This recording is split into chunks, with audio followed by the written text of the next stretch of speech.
Welcome back to another video class. I am just a teacher.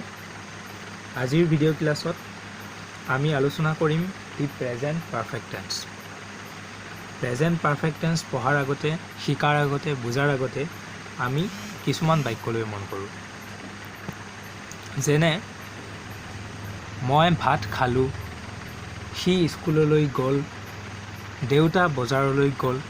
enekwa kisuman baikot আমি কি দেখিছো মানে কামটো ইতিমধ্যে সমাপ্ত ঘটিছে অৰ্থাৎ ফিনিশড অ্যাকশন অৰ্থাৎ যি কোনো বাক্য যিবিলাক বাক্য ফিনিশড অ্যাকশন বুজায় অৰ্থাৎ কামটো সম্পাদিত হোৱা বুজায় ফিনিশড অ্যাকশন বুজায় অৰ্থাৎ কোনো এটা কাৰ্য সম্পাদিত হোৱা বুজায় মই কৈছো মই ভাত খালো অৰ্থাৎ কামটো সম্পাদিত হৈ গল finished action দেউতা বজাৰলৈ গল অৰ্থাৎ কামটো হৈ গল finished action অৰ্থাৎ দেউতা বজাৰলৈ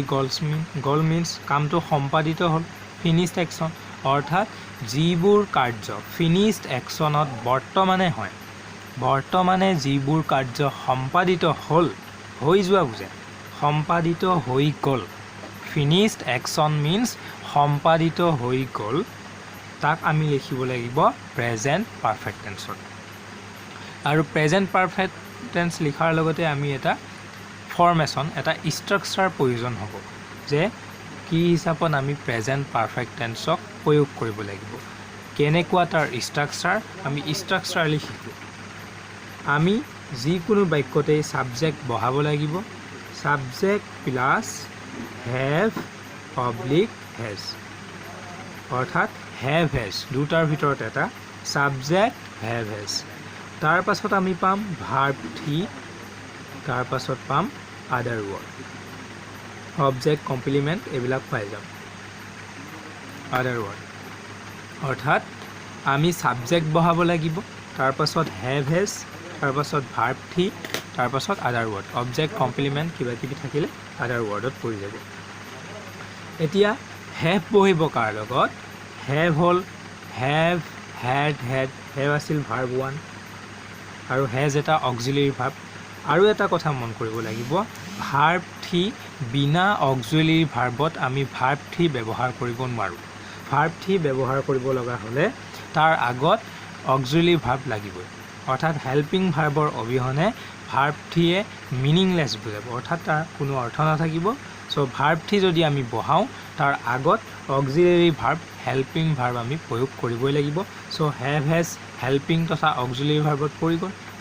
আৰু ইয়াৰ স্ট্ৰাকচাৰ হ'ব subject have has verb 3 other word এতিয়া have আমি এটা কথাই বুজো has যেতিয়া আমি প্ৰয়োগ কৰিম only third person singular number যাক অসমীয়াত ক'ব তৃতীয় পুৰুষ একবচন তাৰ লগত কোনবোৰ পৰে হি সি ইট কোনো মানুহৰ নাম বস্তুৰ নাম জীৱ-জন্তুৰ নাম অৰ্থাৎ নাম বুজোৱা পদ হি সি ইট আৰু নাম বুজোৱা পদবোৰ হয় থাৰ্ড পাৰসন সিঙ্গুলাৰ নাম্বাৰ আৰু সেই থাৰ্ড পাৰসন সিঙ্গুলাৰ নাম্বাৰ যদি সাবজেক্ট ৰূপত থাকে তেতিয়া আমি তাৰ লগত হ্যাজ বহাম ঠিক আছে only third person singular number লগত হ্যাজ যত পৰে হি সি ইট মানুহৰ নাম বস্তুৰ নাম জীৱ-জন্তুৰ নাম অৰ্থাৎ নাম বুজোৱা পদবোৰ আৰু বাকি যদি হয় তেতিয়া হলে আমি হ্যাভ ভাৰ্বৰ সহায় ল'ব লাগিব অক্সিলিয়াৰী ভাৰ্ব হেল্পিং ভাৰ্বৰ সহায় ল'ব লাগিব অৰ্থাৎ হ্যাভ এজৰ মুদ্দাটো হ'ল যে অনলি থাৰ্ড পাৰসন সিঙ্গুলাৰ নাম্বাৰৰ লগত হ্যাজ আৰু বাকি সকলোৰে লগত আমি হ্যাভৰ প্ৰয়োগ কৰিব লাগিব তাৰ পাছত ভাৰ্ব 3 তাৰ পাছত আদাৰ ওয়াৰ্ড অবজেক্ট কমপ্লিমেন্ট কিবা কিবি আহি থাকিব এতিয়া আমি কৈছিলো মই ভাত খালো অৰ্থাৎ ফিনিশড অ্যাকশন কামটো সম্পাদিত হ'ল দেউতা বজাৰলৈ গল অৰ্থাৎ কামটো সম্পাদিত হ'ল যিবোৰ ফিনিশড অ্যাকশন তাক লিখিব লাগিব প্ৰেজেন্ট পারফেক্ট টেন্সত মই কবিতাটো পঢ়িলো মই পাঠটো পঢ়িলো মই চিঠিখন লিখিলো এইবিলাক বাক্য হ'ব প্ৰেজেন্ট পাৰফেক্ট টেন্সত তাৰে আমি এক্সাম্পল লওঁ সাপোজ আমি ট্ৰাই কৰিম দেউতা বজাৰলৈ গল এনেকুৱা হ'ব গ'ল খালে শুলে বহিলে কৰিলে লিখিলে পঢ়িলে এইবিলাক অৰ্থাৎ ফিনিশড একশ্যন বুজায় আমি প্ৰেজেণ্ট পাৰফেক্ট টেন্স মানে বুজিব লাগিব ফিনিশড একশ্যন ইন প্ৰেজেণ্ট অৰ্থাৎ বৰ্তমানে কামটো সম্পাদিত হোৱা ফিনিশড একশ্যন ইন প্ৰেজেণ্ট ঠিক আছে দেউতা বজাৰলৈ গ'ল ফিনিশড একশ্যন মই ভাত খালোঁ ফিনিশড একশ্যন মই কিতাপ পঢ়িলোঁ মই গা ধুলোঁ এইবিলাক ফিনিশড একশ্যন আৰু তাক আমি কওঁ প্ৰেজেণ্ট পাৰফেক্ট টেন্স এতিয়া আমি তাত বিচাৰিব লাগিব ছাবজেক্ট আৰু ছাবজেক্টৰ লগত হেভ নাইবা has third person singular number হ'লে হেজ আৰু বাকীবোৰৰ ক্ষেত্ৰত হেভ তাৰপাছত ভাৰ্ব থ্ৰী তাৰপাছত আদাৰ ৱৰ্ড সেইমতে আমি ফাদাৰ দেউতা হ'লে father father have has father এজনেই আছে একমাত্ৰ অৰ্থাৎ থাৰ্ড পাৰ্চন ছিংগুলাৰ নাম্বাৰ চ' হ'ব হেজ ফাদাৰ হেজ গ'ল ভাৰ্ব থ্ৰী গ' ৱেণ্ট গান চ' আমি লিখিম গান ভাৰ্ব থ্ৰী আমাক লাগিব গ' ৱেণ্ট গান কলম ধৰা নাই কিয় গ' ৱেণ্ট গান এক মিনিট গ' ৱেণ্ট গান ফাদাৰ হেজ গান ভাৰ্ব থ্ৰী লাগে চ' আমি লিখিলোঁ গ' ৱেণ্ট গান ভাৰ্ব থ্ৰী বজাৰলৈ গ'ল to market to market market means বজাৰ বজাৰক আৰু ক'ব পাৰি কি ভেণ্ট বুলি ভেণ্ট মিন্স বজাৰ মাৰ্কেট মানেও বজাৰ ভেণ্ট মানেও বজাৰ অৰ্থাৎ দুইটা ক'লে হ'ব ফাদাৰ হেজ গান টু ভেণ্ট ফাদাৰ হেজ গান টু মাৰ্কেট মাৰ্কেট মানেও বজাৰ ভেণ্ট মানেও বজাৰ ঠিক আছে তাৰপাছত চাওঁ মই ভাত খালোঁ অৰ্থাৎ ফিনিশড একশ্যন ফিনিশড একশ্যন মানে হ'ব প্ৰেজেণ্ট পাৰফেক্ট টেন্স এতিয়া মই ভাত খালোঁ ছাবজেক্ট হ'ল মই চ' লিখিছোঁ আই তাৰপাছত হেভ নাইবা হেজ চ' আইৰ লগত বহিব হেভ খালোঁ it at eaten so' verb three হ'ব ইটেন ভাত খালোঁ ভাতক কয় ৰাইচ ঠিক আছে আই হেভ ইটেন ৰাইচ এনেদৰে আমি যিকোনো টেন্স যিকোনো বাক্য অসমীয়াৰ পৰা যিকোনো বাক্য যিবিলাক ফিনিশড একশ্যন হয় সম্পাদিত হৈ যায় তেনেকুৱা বাক্য যিকোনো বাক্য আমি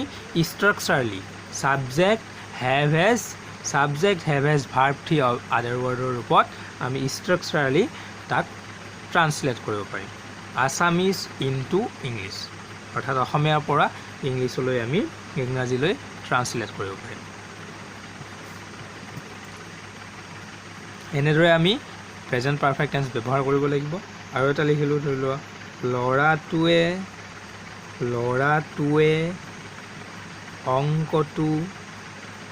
অংকটো কৰিলে ইয়াতে আৰু এটা আমি মুদ্ৰা পাম যে ল'ৰাটোৱে অংকটো কৰিলে আগৰ ভিডিঅ'ত মই কৈ থৈছোঁ নিৰ্দিষ্টকৈ দেখাইছে ল'ৰাটোৱে যে ল'ৰাটোৱে অৰ্থাৎ নিৰ্দিষ্টকৈ যেতিয়া দেখুৱাই দিয়া হয় তেতিয়া আমি দ্য আৰ্টিকুলৰ ব্যৱহাৰ কৰোঁ হয়নে চ' অংকটো ইয়াতো আমি নিৰ্দিষ্টকৈ দেখুৱাইছে যে অংকটো কৰিলে সেই অংকটো যিটো তুমি দিছিলা বা যিটো শিক্ষকে দিছিলে সেই অংকটো কৰিলে গোটেইবোৰ অংক কৰা নাই ল'ৰাটোৱে নিৰ্দিষ্টকৈ অংকটো নিৰ্দিষ্টকৈ অৰ্থাৎ যেতিয়া আমি কোনো এক বস্তুক নিৰ্দিষ্টকৈ দেখুৱাওঁ তাৰ আগত দ্য আৰ্টিকুলৰ ব্যৱহাৰ কৰিব লাগে এতিয়া ল'ৰাটোৱে চ' আমি লিখিম the boy third person singular number so' আমি লিখিম হেজ দ্য বয় হেজ কৰিলে ডিড ডান আমি ভাৰ্ব থ্ৰী বহাম ডান দ্য বয় হেজ ডান অংকটো নিৰ্দিষ্টকৈ ইয়াতো আমি দা বহাম the boy has done the sum অংক হ'লে আমি ছাম লিখোঁ SUM কাৰণ এটা অংক এনেই অংক কিতাপক কয় মেথছ কয় কিন্তু আমি ইয়াত লিখিম the boy has done the sum অংকটো কৰিলে এনেদৰে আমি প্ৰেজেণ্ট পাৰফেক্টৰ যিকোনো অসমীয়া বাক্য ইংলিছলৈ ৰূপান্তৰ কৰিব পাৰিম translate into English from Assamese তেন্তে নেক্সট ভিডিঅ' ক্লাছত আমি আৰম্ভ কৰিম তাৰ পিছৰ tense the present perfect continuous tense till then stay home stay safe.